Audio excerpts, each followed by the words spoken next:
14 तारीख को वल्लभ नगर में धरना दिया जा रहा था ताकि वो ज्ञापन एसडीएम साहब और डिप्टी साहब जनता के सामने लेके उन्हें आश्वासित करे जो 1 तारीख को वल्लभ नगर उठाला माता में चोरी हुई थी उसकी प्रक्रिया कहां तक पहुंची है।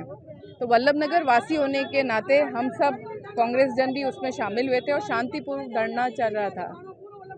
आप सुन रहे हैं वल्लभ नगर थाने के लिए क्या बोला जा रहा है। हालात वाकई में ऐसे ही हैं। उसके पश्चात वहाँ पे कुछ शोर शराबा हुआ तो कुछ पुलिस वाले बाहर आए जिसमें ये दिनेश जी पाटीदार भी थे। महिला शक्तियों ने उनको बाहर रोका क्योंकि वो लोग सुबह से सोमवार का व्रत था, भूखी प्यासी बैठी थी। उन्होंने कहा आप यहीं रुको, आपके डिप्टी साहब को यहीं से बुलाओ। तो उन्होंने उस समय कुछ धक्का मुक्की हुई, शांतिपूर्वक बात चल रही थी, कोई ऐसी बात नहीं थी। तो हमने उनको रोकने का प्रयास किया कि आप यहीं रुकें ताकि डिप्टी साहब को फ़ोन करके बुलाएं कि भाई आगे वो जनता जो यहाँ सुबह से खड़ी है भूखी प्यासी, क्योंकि उस दिन पूरा वल्लभ नगर बंद था, न तो कोई चाय की ठेड़ी थी न कोई पानी का इंतज़ाम था। परंतु वो लोग बाहर नहीं आए और वो जा रहे थे तो मुझे लगा गलती से मेरा पल्लू खिंच गया होगा।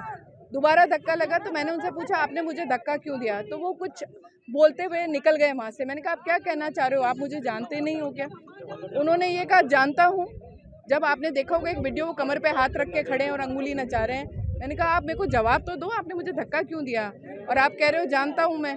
तो बोले जानता हूँ क्या कर लेगी। मैंने कहा ये कोई बोलने का तरीका नहीं है आपसे। आप जब मुझसे ऐसी बात कर रहे हो तो आम नागरिक से कैसी बात करते हो। उसी समय खेरोदा एसएचओ और बिंडर एसएचओ भी वहाँ आ गए और वीडियो में भी आ रहा उन्होंने हाथ जोड़ के माफ़ी मांगी कि भाभी साहब बात नहीं बढ़े, आप अंदर आइए हम बैठ के बात करते हैं। पर वो बात मेरे सम्मान की नहीं थी, नारी शक्ति के सम्मान की बात थी और न वो कोई पार्टी का बैनर था, कुछ नहीं। हम वल्लभ नगर विधानसभा क्षेत्रवासी हैं और क्षेत्रवासी उस चोरी के लिए वहाँ पे एकत्रित हुए थे।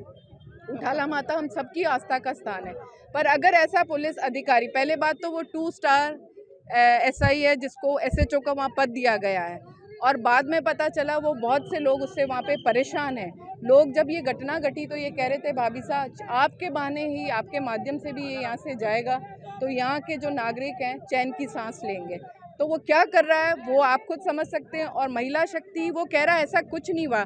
तो वल्लभ नगर से वो सभी माताएं बहनें आई हैं जिनके सामने मेरे साथ ये घटना भी है। उदयलाल जी का कुछ लोग जो है वो इसको हाइप देना चाह रहे हैं जबकि ऐसा कुछ भी नहीं है। मैं तो पहले भी गई थी, उदयलाल जी तो पहली बार आए हैं वहाँ पे। मैं उदयलाल जी की कोई वो नहीं बोलना चाहती हूँ क्योंकि वो वहाँ के जनप्रतिनिधि हैं, उनको जनता ने चुना है, उनका दायित्व है जनता के बीच में आने का। पर मैं जब विदेश यात्रा पे थी और वापस आई मुझे ये पता चला तो मैं कांग्रेस के बैनर पे भी मेरे सभी कार्यकर्ताओं के साथ एसडीएम साहब के पास गई थी, डिप्टी साहब से भी बात करी थी। उन्होंने कहा 2-3 दिन में हो जाएगा। परंतु जब वल्लभ नगर का जो बाज़ार बंद हुआ, वहाँ पे स्कूल बंद हुए, सभी संस्थाएं बंद थी, तब उस समय हम लोगों ने भी उनका साथ दिया कि भारी मात्रा में हम सब जने भी वहाँ पहुँचे।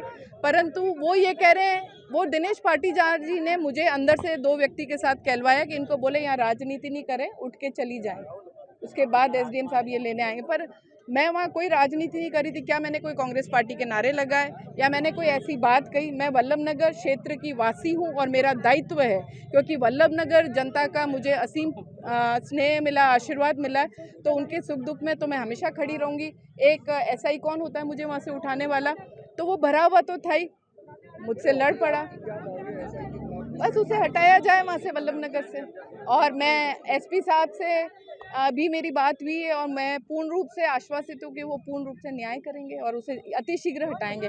इसे इतना लंबित क्यों किया जा रहा मैं ये जानना चाह रही हूँ। और आज मैं नहीं, मेरे से स्नेह, मुझ में विश्वास रखने वाले और मेरे वरिष्ठ जिनका आशीर्वाद है मुझ पे, वो सब यहाँ पे मुझे लेकर आए हैं कि नहीं आपका अपमान हमारा अपमान है। तो यही है मैंने इस मेवाड़ में पाया है और अंतिम सांस तक मेवाड़ की सेवा करती रहूँ। अगर आप ये वीडियो YouTube पर देख रहे हैं तो हमारे चैनल को सब्सक्राइब कर बेल आइकन दबाएं और Facebook पर देख रहे हैं तो हमारे पेज को लाइक करें।